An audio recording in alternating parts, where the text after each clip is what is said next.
Bonjour tout le monde. Donc, on continue avec la formation et je veux dire, nous parlons l'arthrite septique.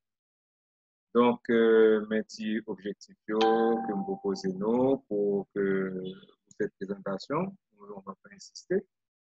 Donc, c'est quoi une arthrite? On va commencer par définir l'arthrite. Après ça, on va arriver à l'arthrite septique. Donc, l'arthrite, c'est tout simplement une atteinte de la membrane synoviale. La membrane synoviale, c'est en rouge, ça peut nous être, qui va doubler la capsule articulaire. Okay? Donc, cette atteinte peut être inflammatoire. Quand elle est inflammatoire et mécanique, la membrane synoviale qui est une séreuse, un petit pot qui est un petit bloc, et on a plus dire une espèce de petite huile, c'est pour le permettre justement de glissement. Nous avons séreuse à plusieurs côtés, on a ça au niveau de la plèvre, on a ça au niveau du péricarde et on a ça au niveau des articulations. Et comme toute séreuse, du moment que l'issue subit un processus inflammatoire, que ce soit d'origine mécanique, d'origine chimique, ok, à ce moment-là, il va remettre il va faire un épanchement séreux, et dans ce cas-là, quand il est d'origine inflammatoire et mécanique, l'épanchement sera jaune citrin. Mais atteinte synoviale sato, elle peut être d'origine infectieuse, et dans ce cas-là, on va avoir du pus. Donc, arthrite, c'est atteinte de la synoviale.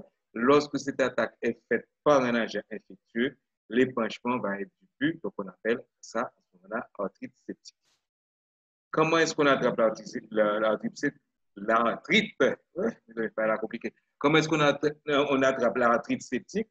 La contamination peut se faire de deux façons. Premièrement, directement, donc s'il y a iatrogène, par exemple, pour les gens qui ont arthrite inflammatoire ou font ponction, et pour mal faire ponction, puis on va introduire un germe dans l'articulation, et on va avoir arthrite septique, donc c'est pas voie iatrogène, mais qu'a fait par contiguïté. Donc, c'est-à-dire que si on a une infection de voisinage, qui est l'ostéomyélite, l'ostéomyélite qui a traversé l'articulation et bien arthrite septique. Mais le plus souvent, ok, il fait par voie hématogène. Donc, c'est une arthrite secondaire.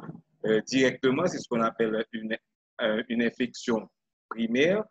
Par voie hématogène, c'est ce qu'on appelle une infection secondaire. La première infection se fait soit au niveau des amygdales, soit au niveau de la peau, si on a bien, par exemple, un petit. Secondaire à une amygdalite ou un impétigo le plus souvent. Ça va passer à ce moment-là, il va y avoir une bactériémie, c'est-à-dire un passage transitoire de la bactérie au niveau du sang, alors que il faut différencier avec la septicémie. La septicémie de préférence, c'est lorsque l'infection a arrêté le sang. Donc, dans ce cas-là, le passage sera soit asymptomatique ou il y a très peu de symptômes, ça veut dire aussi symptomatique. Et pour arriver à l'articulation au niveau de la membrane synoviale et pour développer arthrite septique. Qui moun que arthrite septique ça par la tête, c'est surtout les enfants, ok? Et les enfants qui ont malnutrition protéino-calorique parce que ti moun ça ou pas bien anticorps. On nous connaît que l'anticorps est surtout formé de protéines.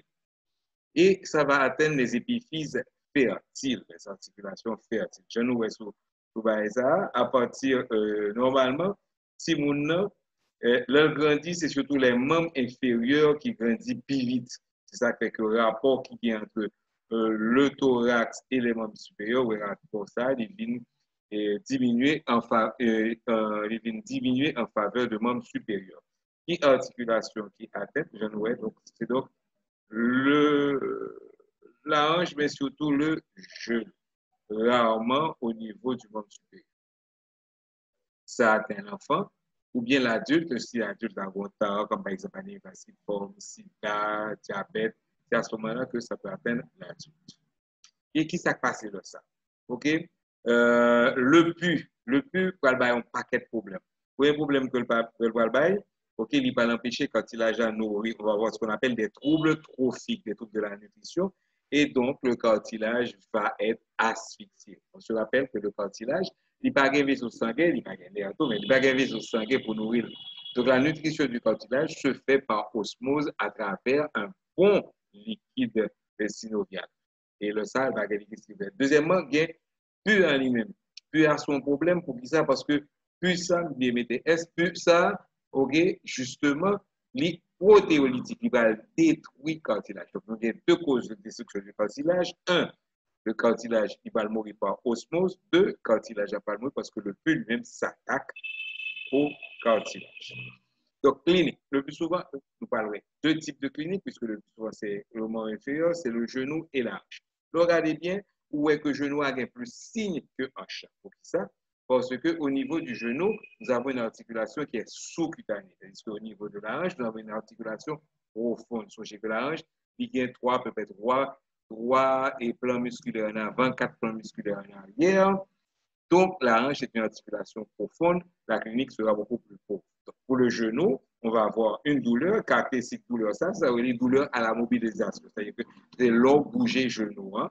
Le genou, il fait mal, mais l'eau bouger le genou, il vient augmenter. Ensuite, comme c'est une infection, on a la fièvre. OK?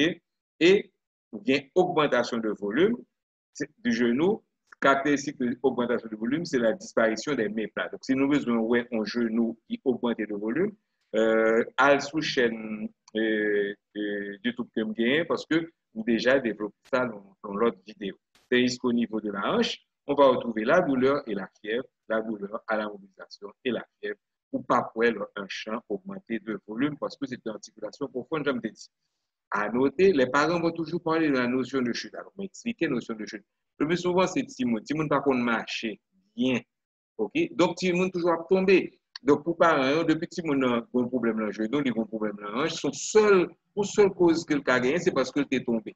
Et il y a toujours parlé de chute ça, mais en fin de compte, personne n'a songé que Timon a tombé et puis depuis tomber, il y a une douleur. Donc, la notion de chute se retrouve toujours. OK, mais le témoignage sur cette chute-là, on la retrouve le plus souvent, il va regarder tout, c'est dit ou dit, Timoun a tombé. Paraclinique, ou bien test sanguin, et hémogramme qui va montrer une hyperleucocytose, ou bien il va dire une leucocytose, mais quand on dit hyperleucocytose, il va être plus importance. Donc, du moment que songer que nous on finit par O, ça veut dire que ça devant son problème.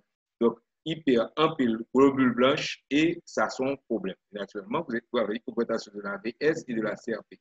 La VS n'est pas spécifique à la circulation. VS veut dire vitesse de sédimentation. Parce que CRP, c'est réactive protéine, lui-même est beaucoup plus spécifique à l'infection. Et pour la radiographie, au début, la radiographie n'a pas montré rien. Et au fur et à mesure que la pathologie a évolué, on va avoir les signes, justement, là, de présence de pus. Vous avez une subluxation, c'est-à-dire que là, vous regardez, ouais, si tête là, c'est le noyau d'ossification, puisqu'on a fait un enfant, c'est bien dans la cavité articulaire de la hanche, ce qu'on appelle la cavité cotyloïdienne. OK, c'est bien dans la cavité de la hanche. Et ce que là où elle est en dehors, donc c'est ce qu'on appelle une subluxation, côté puant, et après tendance fait tête là sortie. Ensuite, si pas un traitement, tête là doit tout manger net, genou. Ça, ce sont les complications. Donc le traitement, qui ça pour faire le traitement, il faut retirer le pus.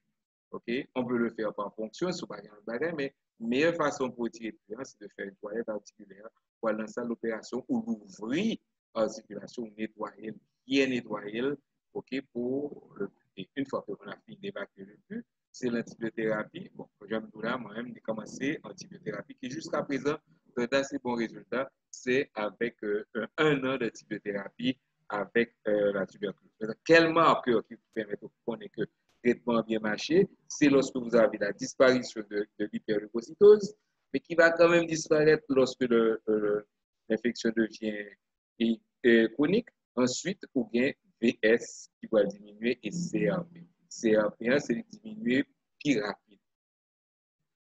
Voilà, c'était tout ça pour nous. Et souhaitez-nous bonne étude et à la prochaine vidéo.